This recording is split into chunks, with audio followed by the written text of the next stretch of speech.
세상에는 종교가 기독교만 있는 것은 아닙니다. 불교도 있고 유교도 있고 회교도 있고 그리고 우리 한국 고유 민족 종교인 천도교도 있죠. 그렇죠? 그런데 우리 한국 민족 역사상 기독교를 제외하고 가장 큰 영향을 미친 종교 둘을 꼽으라고 하면 저는 두 가지를 꼽을 수 있다고 생각합니다. 그것은 불교와 유교라고 생각을 합니다. 이 불교와 유교가 얼마나 우리 한국 사람들에게 영향을 미쳤는지, 기독교인이 예수를 믿는 저와 여러분들의 삶 속에도, 생활 패턴 속에서도, 삶의 철학 속에서도 얼마나 깊이 뿌리 박혀 있는지 모릅니다. 그 실례를 들어볼까요? 우리의 언어 생활에 보면 불교의 냄새가 나는 것들이 한두 가지가 아닙니다. 옆에 분에게 같이 봅시다. 우리 만난 것도 인연입니다. 제가 방금 사용한 말은 불교 용어입니다. 인연이란 말은 불가에서 쓰는 말입니다. 우리 믿음의 사람은 이제 고집스럽게 우리식대로 표현한다면 섭리라고 표현하겠죠. 한번 연습해 볼까요? 우리의 만남은 하나님의 섭리입니다. 옆에 사람에게. 우리의 만남은 하나님의 섭리입니다. 그뿐인가요? 좀 힘든 일이 있을 때 우리는 그렇게 말합니다. 이게 무슨 업보야. 이게 무슨 업보야. 좀 더 힘든 일이 있으면 이게 전생에 무슨 죄가 있어서 내가 이 고생을 해. 전생에 무슨 죄가 있어서 내 이 애물단지를 내가 옆에 꿰차고 다녀. 그런 말. 이게 다 불가에서 나온 이야기입니다. 그런다면 한국 사람들이 애용하는 도덕적인 가르침, 아이들을 어려서부터 양육할 때부터 우리가 아주 애지중지하고 사용하는 소위 말해서 삼강오륜이라는 게 있습니다. 삼강오륜 한번 해보실까요? 시작. 삼강오륜. 아니 삼강오륜을 외워보시라니까. 군위신강, 부위자강, 부위부강. 이 다 그 군신간의 관계, 부부와의 관계, 부모와 자녀와의 관계, 오륜, 부자유친, 그 다음에 군신유의, 부부유별, 장유유서. 우리가 잘 쓰죠. 그 다음에 부모유신. 친구 간에 의리가 있어야 되고 어른과 애들이 순서야 되고 이게 다 어디에서 나오는지 아는데 다 성경에서 나온 거 아닙니다. 유교에서 나온 겁니다. 유교의 시조이신 공자님께서 그 인류에게 펼쳐 보여주신 그 거시적인 비전이 있어요. 그 비전은 뭐냐면 수신제가 치국평천하예요. 내 몸을 다스리고 가정을 다스리고 나라를 다스릴 때 궁극적으로는 세계 평화가 펼쳐지게 된다. 이런 거시적인 안목을 가지고 비전을 제시했습니다. 그 비전을 실천하기 위해서 필요한 실천 강령이 삼강오륜이라는 거죠. 놀라운 것이죠. 유교만 그렇습니까? 불교의 가르침이 얼마나 놀랍습니까?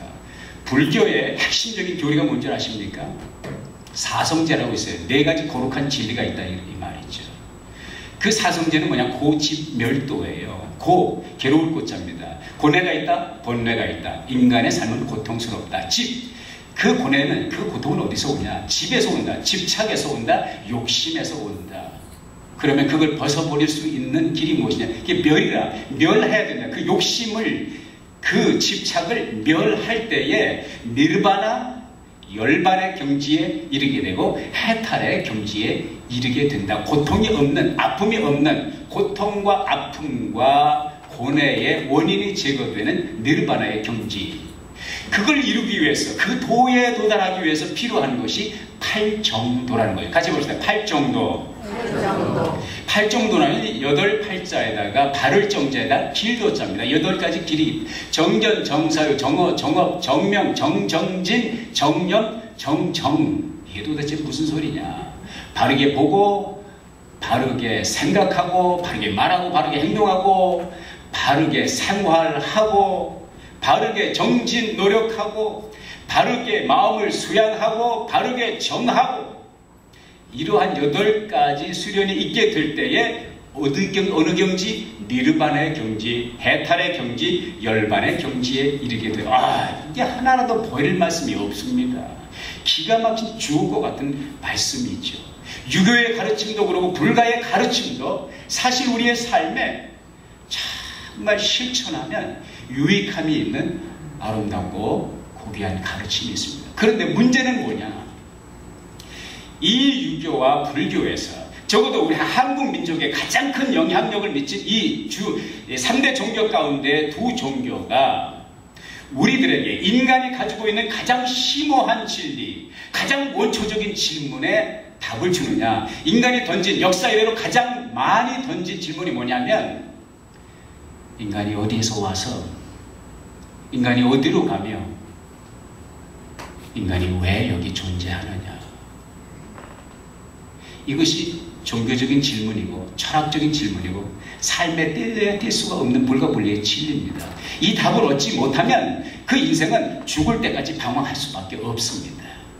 그런데 석가모니, 석가세존도, 공자님도 이 세 가지 무릎에 대해서 속 시원한 대답을 하지 않고 계시다는 것입니다. 내 말이 아니지요.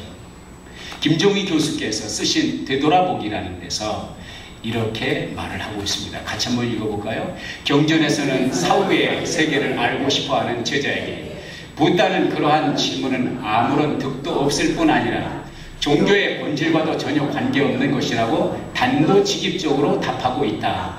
뿐만 아니라 똑같은 질문을 받은 공자 역시 아직 삶을 모르는데 어찌 죽음을 알냐고 일축하고 있다. 선생님, 사람이 죽으면 어떻게 되는 겁니까? 얘야, 내가 살아생전의 일도 모르는데 죽은 다음에 일을 어떻게 아냐. 이 공자님의 말씀입니다. 석가세존에게 제자가 마지막 물었습니다. 그분이 돌아가시기 전에.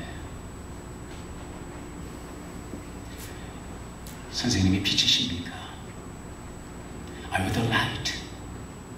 그때 석가모니가 대답하신 말씀에 나는 빛이 아니다. 나는 일평생 그 빛을 찾아왔고 나는 그 빛을 발견했다. 너희도 나처럼 정진하면 그 빛을 발견하게 될 것이다. 근데 참 놀라운 것은 이분이요, 석가모니가 세상을 떠나기 전에 하신 말씀 가운데 희한한 말씀이 있습니다. 이런 말씀을 했습니다. 하시, 야소래, 아도, 지, 무유, 등야라. 그런 말을 했어요. 하시, 야소래. 하시라도, 언제라도, 야소래. 야소가 온다면, 그 야소는 한문으로 예수를 가르칩니다. 예수가 온다면,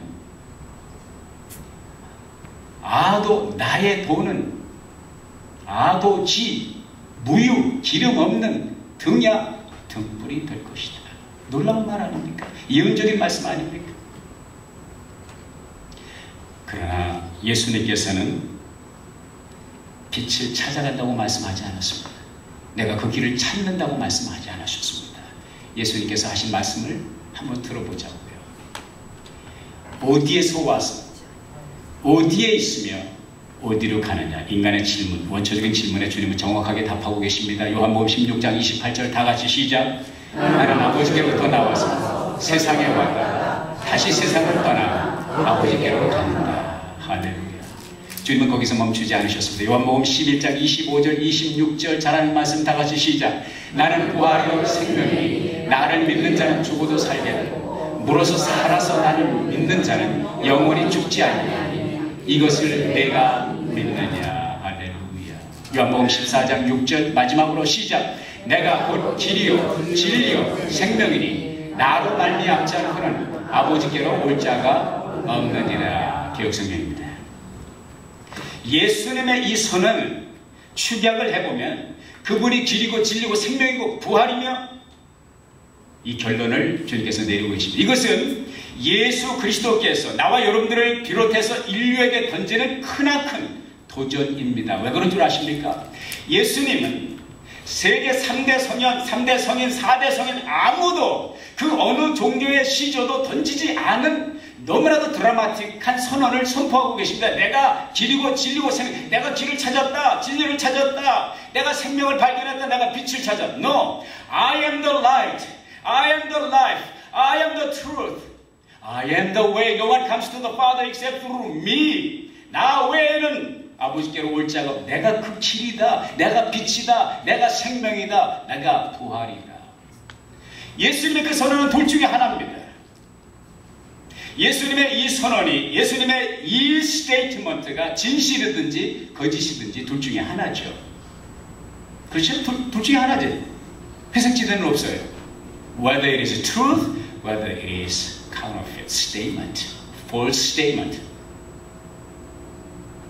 만약에 예수님이 던진 이 질문이 나는 길이요 진리요 생명이도 부활이다 라고 선언한 그 선언이 진리가 아니라면, 사실이 아니라면 가능성은 두 가지죠.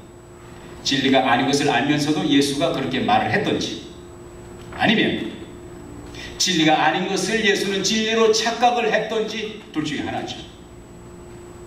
근데 문제는 뭐냐면 이 두 가지를 다 받아들이기가 어렵다는 것이죠. 왜냐?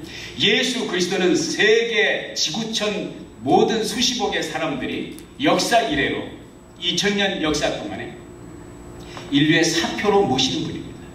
인류의 스승이, 예수를 믿든지 안 믿든지 세계 3대 선임 가운데 한 분으로 추앙하는 분입니다. 예수가 만약 그 사실, 그 진리가 아닌 것을 알고 선포했다면 예수는 거짓말장입니다.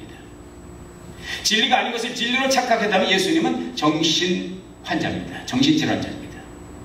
이 두 가지 경우를 받아들일 수 있어요? 없습니다. 왜냐하면 그것이 사실이라면, 그것을 받아들이면 그를 인류의 사표로 숭앙하는 모든 인류는 같이 정신병자가 되기 때문입니다. 그런 옵션은 하나밖에 없어요. There's only one alternative. There's only one option. 뭐냐? 예수는 진리였고 예수는 그 진리를 선포했고 그 선포는 참된 것이었다. 그렇다면 우리가 선택할 수 있는 것은 두 가지밖에 없습니다. 예수 그리스도의 내가 길이고 진리고 생명이다 부활이다 라고 선언한 그 선언을 받아들이든지 아니면 reject, 거부하든지. 성경은 구원의 길, 이 예수 그리스도를, 이 예수 그리스도의 선언을 받아들이느냐 거부하느냐에 따라 영원한 운명이 갈라진다고 말씀하고 있습니다. 이해가 되시면 아멘 해봅시다. 아멘. 그러나 나와 여러분이 예수를 믿는 것은 그런 논리적인 결론 때문에 예수를 믿는 것이 아닙니다. 우리가 예수를 믿는 것은 물론 기독교에는 교리가 있고 가르침이 있고 교훈이 있습니다. 철학이 있습니다. 사상이 있어요. 그러나 우리가 예수를 믿는 것은 그런 것 때문에 예수를 믿는 것이 아닙니다. 우리가 예수를 믿는 것은 역사적인 사건에 기초하고 있다는 것입니다.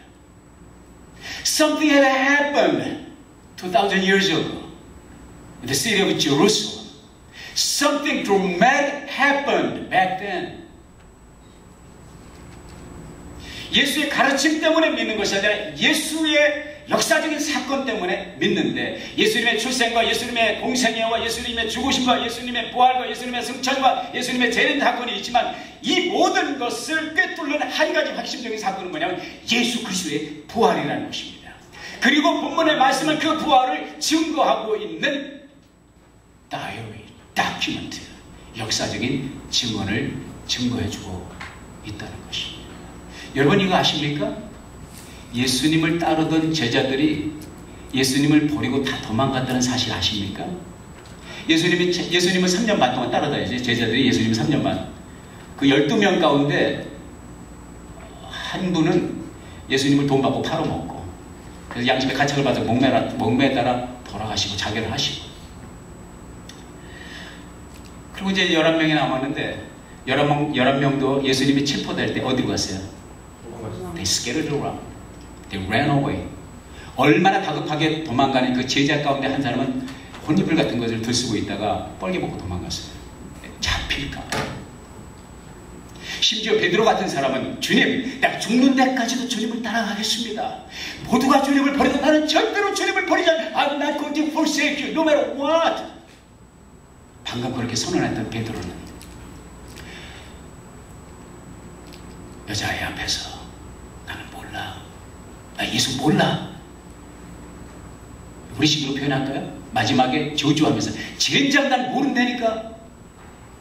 예수님을 부인하고 도망갔어요. 그리고 예수가 사형 언도를 받고 나서 다 숨어 있었습니다. 두려움에 떨고. 그러던 제자들이 말이죠. 그러던 제자들이 어느 날부턴가 갑자기 돌변합니다. 어느 날부턴가 시내 나가서 사거리에 가서 복음을 전합니다. 말을 하는 거예요. 무슨 사건? 뭔가 something happen이란 말이에요. 그렇게 숨어 지내던, 예수님을 모른다고 부인했던, 예수님을 등지고 도망갔던 그 제자들이 어느 날 갑자기 돌변하더니 그걸 길거리에 나가서 증거하기 시작합니다. 이 두 개의 사건, 이 두 개의 에피소드 그 중간에 뭔가 일어났단 말이에요. 뭔 일이 일어났단 말이에요. 그 뭔 일이 바로 오늘 본문 누가복음 24장에 기록되고 있는 말씀이라는 것이죠. 누가복음 24장 1절부터 3절까지 시작. 안식 첫날 이른 새벽에 그 여자들이 준비한 향료들을 가지고 무덤으로 가서 둘이 무덤에서 물려 옮겨진 것을 보고 안으로 들어갔으나 주 예수님의 시신은 발견하지 못하였다. 예수님의 시신이 있었어요? 없었어요? 없었어요. 발견하지 못하였다. 없다는 거죠. 왜 없습니까? 24장 5절에 말씀하고 있습니다. 다 같이 시작. 어찌하여 너희들은 살아계신 분을 죽은 자들 가운데서 찾고 있느냐? 그분은 여기 계시지 않고 살아나셨다. 말씀하고 계십니다. 여러 해 전인데 제가 미국에서 발행되는 타임지를 보았어요. 타임 매거진을 보았습니다. 제 눈길을 끄는 기사가 있었어요. 그건 뭐냐면 부처님의 유골에 대한 기사가 그 타임지에 실렸습니다. 그 부처님의 유골이 발견되었고 그 부처님의 유골이 세계 도처의 유명 사찰에 안치되었다 하는 그런 기사가 나온 것을 보았습니다. 그런데 재미있는 사실은 그 부처님의 살이, 살이라고 들어보셨죠? 냉면 사리가 아니고 이게 이제 도가 깊으신 분이 세상을 떠나고 이제 화장을 하게 되면 사리가 나옵니다. 그런데 재미있는 거 한 가지는 그냥 우리끼리 얘기인데 그렇게 스님이 아니더라도 그냥 불교 불자도 모르시고 도를 닦는 분 할머니가 돌아가셔서 화장을 했는데 그 할머니에게도 사리가 나왔다. 하경봉이 지나가는 얘기를 들으시기 바랍니다. 그런데 이 부처님의 사리를 제가 이 불교를 비하하기 위해서 한 말은 아닙니다. 그냥 그렇게 자료가 있습니다. 다큐멘터리가 있는데 한국에도 부처님의 사리를 모신 사찰이 대표적인 5개의 사찰이 있습니다. 그냥 참고로 한 귀로 듣고 한 귀로 흘려버리셔도 됩니다. 양산의 통도사, 오대산의 상원사, 설악산의 봉정암, 사자산의 법풍사, 태백산의 정암사, 이 5개 절에, 5개 사찰에 부처님의 사리가 안치되어 있습니다. 이 사리가 안치되었다는 것은 무엇입니까? 부처님의 유골이라는 거죠. 부처님의 죽음의 흔적이라는 것이죠. 근데 이거 아십니까? 예수님께서는 사리가 없다는 거. 지구촌에 수많은 교회들이 있지만, 지구촌에 수많은 성당들이 있지만 예수님의 사리를 모시고 있는 교회도 성당도 한 군데도 없다는 거 아십니까? 왜 그럴까요? 왜 그렇습니까? 예수님은 돌아가시지 않고 돌아가셨지만 살아나셨기 때문에 살아계신 분의 사리를 어떻게 모십니까? 뿐만 아닙니다. 이게 어디냐면은 중국의 공자님의 묘지 입구입니다. 대단한 엄청난. 저는 안 가봤는데 하여간 차를 그 전동차를 걸어서는 못해. 너무 그냥 묘역이 너무 넓어가지고 이 사람들이 이제 이렇게 왔어요. 와서 이제 참배를 하러 왔는데 여기가 어디냐? 공자님의 묘라는 거죠. 실존하고 있는 중국의 묘입니다. 무슨 얘기입니까? 공자님도 어디에 누우셨다? 여기에 무덤에 누우셨다는 것이죠. 그러나 예수님은 시신이 없어요. 본문 누가복음 24장에서 여인들이 예수님의 무덤 안에 들어갔지만 예수님의 시신을 발견할 수 있었다? 없었다? 없었다. 천사들이 두 천사가 나타나서 하는 말이 살아계신 분을 왜 죽은 자들 가운데서 찾느냐. 여러분 아시겠어요? 여러분 아시겠어요? 예수 그리스도의 무덤이 비어있다는 것은 예수 부활의 증거 가운데 하나인 것은 틀림없습니다. 그러나 우리가 예수를 믿는 것은 예수의 무덤이 비어있다고 해서 예수의 부활을 믿는 것이 아닙니다. 더 큰 확실한 증거는 예수님 부활 이후에 40일 동안 10차례나 거듭 제자들에게 나타나셨다는 거예요. 아멘. 마리아에게 나타나시고 함께 있던 여인들에게 나타나시고 엠마오로 가는 제자들에게 나타나시고 도마가 없을 때 제자들 틈에 나타나시고 도마가 함께 있을 때 제자들에게 나타나시고 500의 형제가 함께 모여있을 때 나타나시고 감람산에서 마지막 승천하실 때 나타나시고 주님은 계속 부활하신 몸을 영화로운 그 몸을 사람들에게 보이셨다고 하는 것입니다. 이것은 가르침이나 교훈이나 사상과 교리가 아니고 역사적인 사건. This is something that has really happened in reality.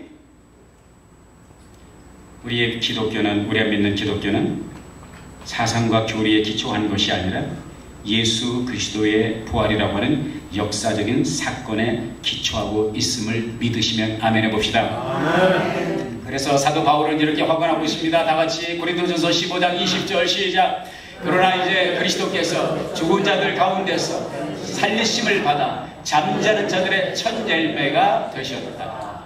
고린도전서 15장 13절 계속해서 시작. 만일 죽은 자의 부활이 없으면 그리스도께서도 살리심을 받지 못하셨을 것이다. 만일 그리스도께서 살리심을 받지 못하셨으면 우리의 전파하는 것도 헛되고 너희의 믿음도 헛되며 우리는 하나님의 거짓 증인으로 드러날 것이다. 아멘. 사도 바울이 목숨 걸고 선언한 대로, 여러분 이거 아십니까? 사도 바울뿐만 아니라 그렇게 도망다니던 예수님의 제자들, 가룟 유다 빼고, 그리고 나이가 많아서 지극히 반모섬에서 핍박을 받고 고난을 받고 나중에 이제 자연사를 하신 제자들 가운데 유일하게 자연사를 한 사도 요한을 빼고 나머지 10명이 어떻게 세상을 떠난 줄 아십니까? 다 순교하셨습니다. 무슨 말입니까? 예수 그리스도의 부활을 증거하다가 목숨을 던졌다. 예수를 보지 못했다면, 부활의 예수를 만나지 못했다면, 그와 함께 대화를 나누지 못했다면, 그와 함께 갈릴리 해변에서 식사를 하지 못했다면 거기에 대고 허상을 위하여 자기들이 꾸며낸 얘기를 위해서 목숨을 걸겠느냐? It doesn't make sense. It doesn't make sense. 사도 바울은 이 부활의 주님을 만나기에 목숨을 걸고 이 부활의 복음을 전하였습니다. 부활이 진실이라면, if the resurrection is something that has really happened, what does it mean? 여러분, 그저에게 어떤 의미가 있습니까? 예수의 부활이 진실이라면, 예수가 정말로 부활했다면 그것이 인류에게 뜻하는 것은 무엇입니까? It changes everything. 모든 것의 변화를 촉구합니다. 우리의 생각과 우리의 삶의 철학과 우리의 비전과 우리의 인간관과 우리의 내세관, 모든 것, 우리의 인류관을 다 바꿔 놓을 수밖에 없는 것입니다. 아멘. 사랑하는 여러분, 우리가 인생을 살면서 많은 질문을 던지면서 삽니다. 세상은 공평한가? 여러분이 살아가는 이 세상이 공평합니까? 공평하지요. 죄를 지었으면 체포당하고 트라이얼 코트에 갑니다. 합당한 벌금을 내리든지 아니면 감옥살이를 해야 됩니다. 죄인은 죄값을 치르게 되어 있습니다. 의롭게 살면 의롭게 사는 반드시 결실을 얻게 되어 있습니다. 다시 한번 물어봅시다. 그럼에도 불구하고 이 세상은 공평합니까? I don't think so. 이 세상은 공평하지 않습니다. 이 세상이 공평하다면 왜 의롭게 살고자 하는데, 왜 양심 바르게 사는 사람들이 핍박을 받으며, 왜 악인이 버젓이 활개치며 번영하는 것을 보냐 이거죠. 세상은 공평하지 않습니다. 인간의 지식이 21세기 들어서 그 지식의 끝이 어딘지, 야 인터넷이라고 하는 바다를 보면 인간의 지식이 정말 하늘을 찌릅니다. 달을 정복한 지는 오래됐고 화성에서 흙을 떠다가 실험실에서 검토를 하고 있다는 걸 아십니까? 놀라운 세상을 우리가 살고 있습니다. 그럼에도 불구하고 우리가 살고 있는 이 세상에는 아직도 답을 얻지 못하고, 아니 과학이 발달하면 발달할수록 더 많은 질문, 더 많은 궁금증이 더해간다는 사실을 우리는 알고 있습니다. 사랑하는 여러분, 이 세상의 재난과 아픔과 슬픔은 도대체 어디로부터 오는 것입니까? 우리가 살고 있는 이 세상에는 내가 대답할 수 없는, 그 이유를 알 수 없는 많은 재난과 시련과 역경과 아픔, 물론 많은 경우에 우리가 왜 그런지 압니다. 그러나 더 많은 경우에 we have no idea. God is silent, seems to be silent at least. 우리는 예수 믿는 신앙생활 가운데 기도 응답받는 재미로 예수를 믿어요. 여러분 모르겠어요. 나는 그래요. 나는 예수를 믿는 이유 가운데 하나가, 신앙생활하는 이유 가운데 기도 응답받는 재미로 신앙생활합니다. 할렐루야. 아멘. 별로 기분이 나쁘신 분이 몇 분 계신 것 같은데, 우리가 기도할 때 하나님께 응답을 받습니다. 그러나 모든 기도에 응답 받습니까? 여러분의 일평생 들었던 모든 기도가, 조지 뮬러가 5만 번의 기도의 응답을 받았다 간증을 하지만 그는 과연 모든 기도의 응답을 받은 것입니까? 사실은 욥도 그가 바라는 그 기도에, 그 질문에 하나님은 대답을 주시지 않았다는 것을 아십니까? 내가 예수를 만나기를 사모합니다. 내가 예수님을 직접 보기를 사모합니다. 왜 그런 줄 아십니까? 내가 그분께 여쭤보고 싶은 것이 있기 때문에 그렇습니다. 왜 그분은 나의 기도에 아직도 응답하지 않으시는지 그분을 만나면 그 질문을 던져보고 싶습니다. 주님은 우리의 위로자라는 걸 아시죠? 아멘입니까? 네. He's our comforter. 보혜사라는 것이 comforter, 위로하는 자라는 것입니다. 주님은 우리의 위로자지만 과연 여러분의 눈에 눈물이 다 닦여진 것입니까? I don't think so. 우산이 밖에 나갈 필요 없어요. 우리 안에도 아직도 여러분 두 눈에서 흐르는 눈물, 적셔진 그 눈시울, 도 뺨에 흘러내리는 눈물, 닦이지 않은 그 눈물을 오늘도 흘리고 계신 분들이 있다는 것을 압니다. 그 눈물은 어디에서 닦을 것입니까? 그 눈물의 답은 누가 줄 것입니까? 그러나 그럼에도 불구하고 우리는 절망하지 않습니다. 우리는 좌절하지 않습니다. 왜 그런 줄 아십니까? 예수 그리스도께서 부활하셨기 때문입니다. 할렐루야. 수돗물이 끊겨졌다고 가정해 봅시다. 갑자기 수돗물이 끊겨졌어요. 물이 없어요.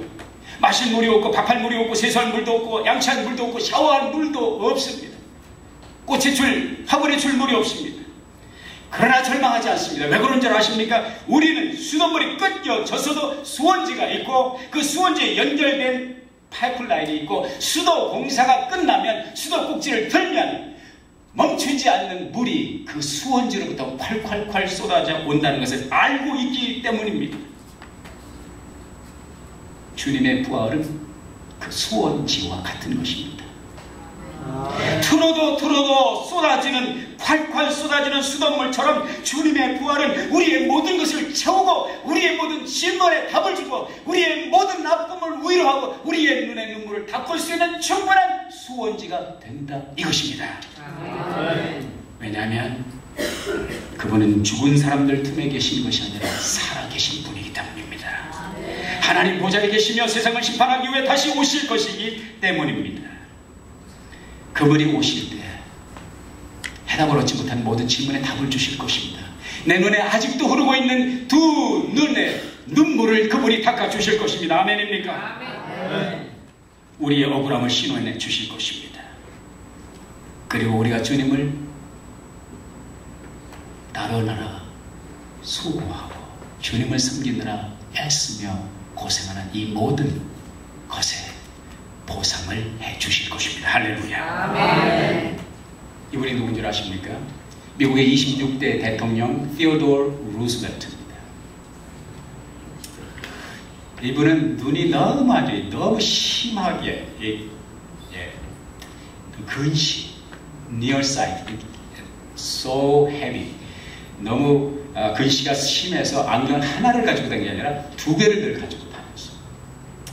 이분이 티오도어 루스벨트 대통령이 대통령 출마 캠페인을 할 때 슈레크라고 하는 사람에게 총격을 받았습니다. 쓰러졌어요.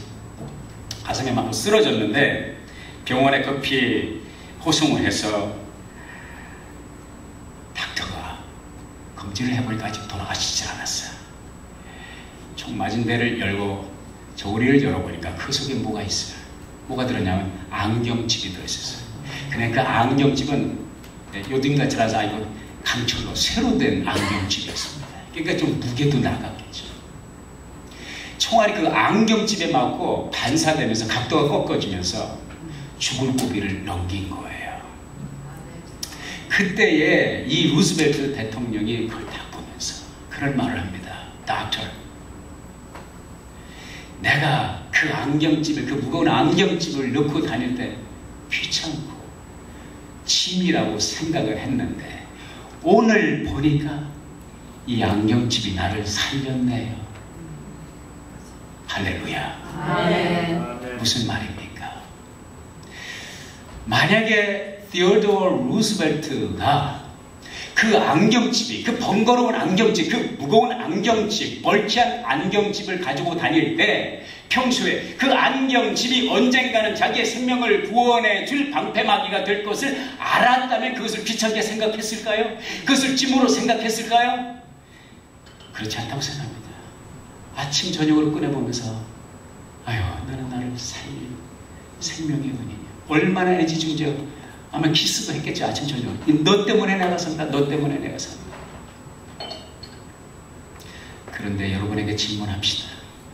예수 그리스도의 부활이라는 사건이, 예수 그리스도의 부활이라는 역사적인 사건이 저와 여러분의 구원의 완성 작품이라는 것을 알면서 예수 그리스도의 부활이 나와 여러분의 후세에 죽어도 다시 산다고 말씀하신 주님의 스테이트먼트처럼 그 부활이 나를 살릴 것을 알면서 그 부활을 여러분은 얼마나 소중하게 생각하십니까? 예수님의 부활은 여러분의 삶과 여러분의 미래와 아무 상관이 없는 것처럼 티오도어 루스벨트가 부담스럽게 생각한 안경칩처럼 그렇게 주님의 부활을 취급하고 계시지 않는지요. 주님의 이름으로 도전을 드립니다. 주님의 부활은 나와 여러분의 소망이고, 주님의 부활은 나와 여러분의 비전이고, 주님의 부활은 나와 여러분의 꿈입니다. 아멘. 알프레드 테니슨, 이분 얘기만 하고 마치겠습니다. 영국의 개관 시인입니다. 개관 시인이라는 것은 정부가 인정한, 정부를 대표하는 시인이라는 거죠. 알프레드 테니슨이 한 번은 시골길을 가다가 한 아낙네가 열심히 일을 들에서 일을 하는데 그 모습이 너무 해피해. 오전이었는데. 그래서 그 테니슨이 뭐 오늘 아침 좋은 소식이 있나 보지요? 물었어요. 그때에 이 아낙네가 대답하는 말이 바로 이 말이었습니다. 선생님, 저는 한 가지 소식밖에 모릅니다. 그건 예수 그리스도께서 온 인류를 위해 죽으셨다가 부활하셨다는 소식입니다. 아멘. 그때에 알프레드 테니슨이 이렇게 받아서 이야기합니다. 부인, 그것은 오래된 소식이자 새로운 소식이며 정말로 좋은 소식이군요. 할렐루야. 우리 좌우에 계신 분들에게 부활은 좋은 소식입니다. 부활은 좋은 소식입니다. 우리 주님은 죽은 자들 가운데 계시지 않습니다. 주님의 부활 사건은 세상에 현존하는 모든 종교와 기독교를 구글 짓는 가장 확실한 잣대라는 것을 아십니까?